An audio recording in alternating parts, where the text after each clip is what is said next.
Hello people, welcome to sleepy classes. आज day 29 है हमारे pre par with pre pair का। तो आज से हम इकॉनमी स्टार्ट करते हैं। आई होप आपका जो पॉलिटी का टेस्ट है वो अच्छा गया होगा। ठीक है जी, तो best of luck for economy test. And हमारा इकॉनमी टेस्ट 2 है जिसके लिए अब हम प्रिपेयर करेंगे। इसके लिए आपको आज का जो टारगेट है, आपको वीडियो देखना है, आपको TTL इकॉनमी बैच का 44 से लेके 49 नंबर तक वीडियो। तो 44, 45, 46, 47 एंड 49, तो ये कुछ 6-7 वीडियोस हो गए आपको जो देखने हैं आज। And Indian economy by Ramesh Singh का चैप्टर है 11 एंड 14, तो दो आपके चैप्टर्स हैं जो आपको आज कवर करने हैं। तो चैप्टर नंबर 11 से स्टार्ट करते हैं जो रिलेटेड है इंडियन फाइनेंस मार्केट के साथ। तो सबसे पहले मैं आपको कुछ इंपॉर्टेंट चीज़ें बताता चलूँ, जैसे मनी मार्केट के बारे में आपको पता होना चाहिए कि क्या है, एंड कैपिटल मार्केट क्या है। तो दोनों में डिफरेंस क्या है, कितने टेन्योर के लिए मनी मार्केट में पैसे मिल सकते हैं, कितने के लिए कैपिटल में मिल सकते हैं। एंड मनी मार्केट से एसोसिएटेड एक टर्म है डिस्काउंट रेट, तो इसके बारे में आपको पता होना चाहिए जी। इसके बाद हमारे पास अनऑर्गेनाइज्ड एंड ऑर्गेनाइज्ड दो तरीके की मनी मार्केट है। तो ऑर्गेनाइज्ड अनऑर्गेनाइज्ड जो मनी मार्केट है उसके कुछ कंपोनेंट्स हैं एंड कैटेगरीज हैं। तो उसकी कैटेगरीज आपको पता होनी चाहिए कि मनी लेंडर्स भी कैटेगरी का एक पार्ट है। ठीक है जी। इसके बाद ऑर्गेनाइज्ड मनी मार्केट के जो इंस्ट्रूमेंट्स हैं वो आपको पता होना चाहिए। जैसे एग्जाम्पल के तौर पर हमारे पास ट्रेजरी बिल है, या फिर हमारे पास जिसको बोलते हैं कमर्शियल पेपर है। तो ये सब चीज़ें पार्ट कर बनाती हैं हमारे ऑर्गेनाइज्ड मार्केट इंस्ट्रूमेंट्स का। तो इनके बारे में आपको पूरी नॉलेज होनी चाहिए। And next we have is term repo क्या चीज़ है, एंड टर्म रिवर्स रेपो। तो इसके बारे में आपको पता होना चाहिए। उर्जित पटेल कमेटी ने रिकमेंड किया था ये। ठीक है जी। इसके बाद हमारे पास है एक्सचेंज ट्रेडेड फंड्स। तो ये काफ़ी बार आपने न्यूज़पेपर्स में पढ़ा होगा एक्सचेंज ट्रेडेड फंड्स के बारे में, इसके बारे में आपको जानना है। And next we have is कुछ टर्म्स हैं, जैसे जनरल इंश्योरेंस किस चीज़ को बोलते हैं, एंड री इंश्योरेंस क्या चीज़ है। तो इन सब के बारे में आपको पता होना चाहिए। एंड मोरोवर कौन सी जो पब्लिक सेक्टर की कंपनीज़ हैं जो general insurance and re insurance में डील करती हैं। ठीक है जी। एंड फाइनली हमारे पास इस चैप्टर से एक टर्म निकल कर आती है माइक्रो फाइनेंस। तो माइक्रो फाइनेंस का रेगुलेटर कौन है इंडिया में, माइक्रो फाइनेंस के बारे में जो भी आप चीज़ें सर्च कर पाएँ इसके बारे में जान लीजिए, क्योंकि these are important things and micro finance is very important in context of a rural sector as well. ठीक है जी। तो आगे बढ़ते हैं, चैप्टर नंबर 14 पर चलते हैं, which is related to securities market in India. तो इसमें कुछ इंपॉर्टेंट टर्म्स हैं, जैसे प्राइमरी एंड सेकेंडरी मार्केट किसको बोलते हैं, किस में जो है वो शेयर्स की ट्रेड होती है, किस में जो कंपनी वो डायरेक्टली शेयर होल्डर्स से डील कर रही है, एंड किस में जो शेयर होल्डर्स अपने आपस में डील कर रहे हैं। तो इन सब चीज़ों के बारे में पता होना चाहिए। एंड नेक्स्ट कुछ टर्म्स हैं जो डील करती हैं हमारी स्टॉक एक्सचेंज के साथ। तो इन सब के बारे में आपको पता होना चाहिए कि जो ब्रोकर है उसका क्या मतलब है, एंड वेरियस अदर थिंग्स जो स्टॉक एक्सचेंज के साथ रिलेटेड है। ठीक है जी। इसके बाद हमारे पास सेबी है, इसके बारे में आपको पता होना चाहिए। सेबी का मैंडेट क्या है, एक फिर फॉरवर्ड मार्केट्स कमीशन है, एंड इसका फाइनली मर्जर हो गया सेबी में। तो अब सेबी ही फॉरवर्ड मार्केट्स को भी रेगुलेट करता है। तो ये सब कुछ बेसिक चीज़ों की क्लैरिटी। उसके बाद स्पॉट एक्सचेंज किसको बोलते हैं ये आपको सर्च करना है। ठीक है जी। एंड मोर ओवर फिर कुछ और चीज़ें आ जाती हैं स्पॉट एक्सचेंज से रिलेटेड, जैसे फ्यूचर्स क्या हैं, फॉरवर्ड्स क्या हैं, स्प्रेड क्या होता है। तो ऐसे वेरियस चीज़ें जो हैं वो बुक में लिस्टेड आउट हैं, आराम आराम से आपको मिलती रहेंगी। डेफिनेशन पढ़ते जाइए, एंजॉय करते जाइए। ठीक है जी। आगे हमारे पास कुछ टर्म्स हैं जो स्टॉक मार्केट के साथ रिलेटेड हैं, तो ये आपको जाननी है। Stock market is very important part of our economy as well. तो इसमें कुछ और चीज़ें हैं, जैसे डिबेंचर्स क्या होते हैं, डेरिवेटिव्स क्या होते हैं। तो ये बेसिक चीज़ें हैं, रोज़मर्रा के जब आप न्यूज़पेपर पढ़ रहे हैं आपको चीज़ें दिखती रहती हैं ये न्यूज़पेपर्स में, लेकिन हम हमारी ह्यूमन टेंडेंसी है चीज़ों को इग्नोर कर देते हैं, तो वो यूपीएससी में हमें नहीं करना। ठीक है जी। फिर हमारे पास Indian depository receipts, global depository receipts, American depository receipts, ऐसी कुछ टर्म्स आएंगी। तो डिपॉजिटरी रिसीट्स क्या होती हैं, क्या इनका फंक्शन है, क्या ये चीज़ को बाईपास करके कुछ इन्वेस्टमेंट करवा रही हैं कहीं ना कहीं। तो वो आपको जानना है कि फाइनली डेरिवेटिव जो रिसीट्स हैं इनके थ्रू क्या फ़ायदा हो रहा है इंडिया का या अमेरिका का या किसी का भी।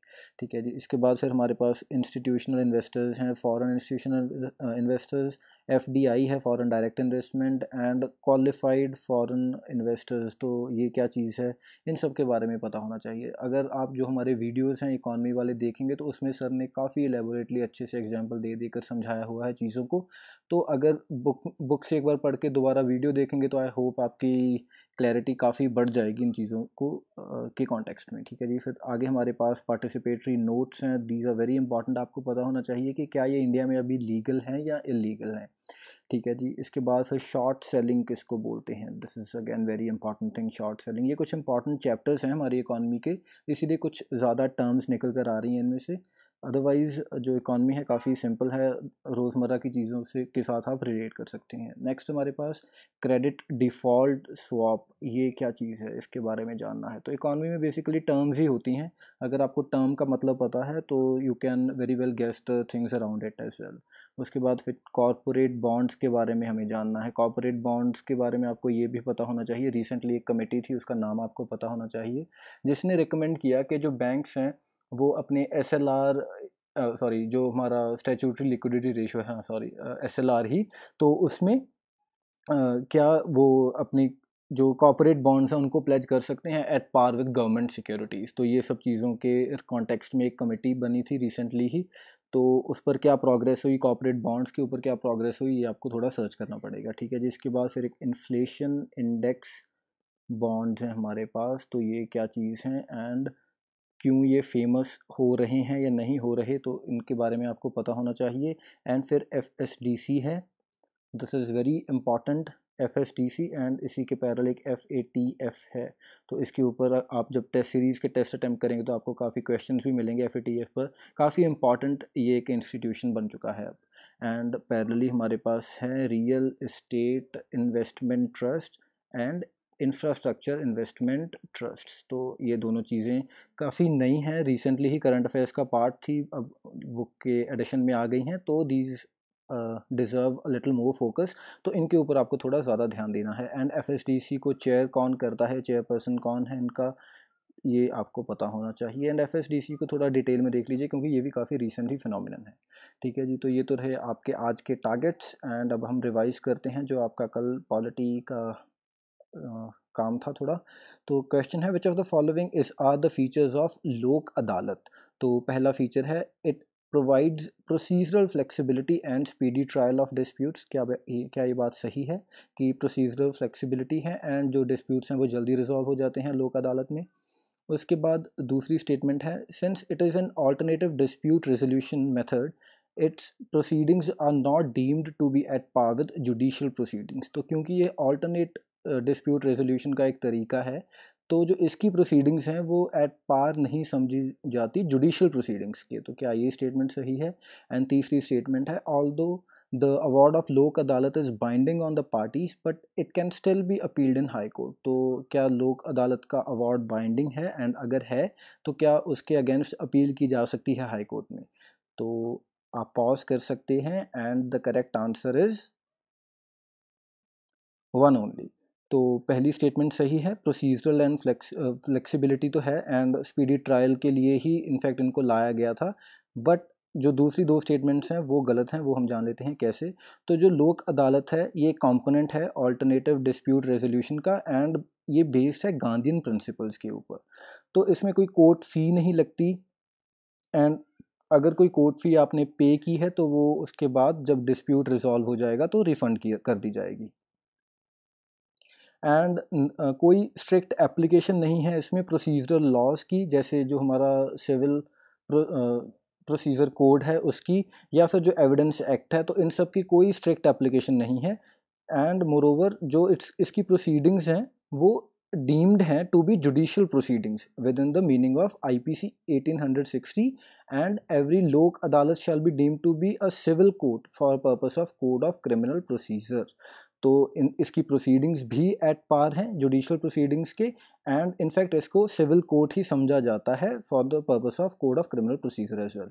एंड जो बात रही हमारी बाइंडिंग की, तो तीसरी स्टेटमेंट सही है, पार्शली सही है कि जो इसका अवार्ड है वो बाइंडिंग है, लेकिन जब एक बार इसने अवार्ड कर दिया तो you cannot appeal in high court as well, तो फिर आप अपील नहीं कर सकते क्योंकि इसमें म्यूचुअल अग्रीमेंट के ऊपर ही फैसला होता है।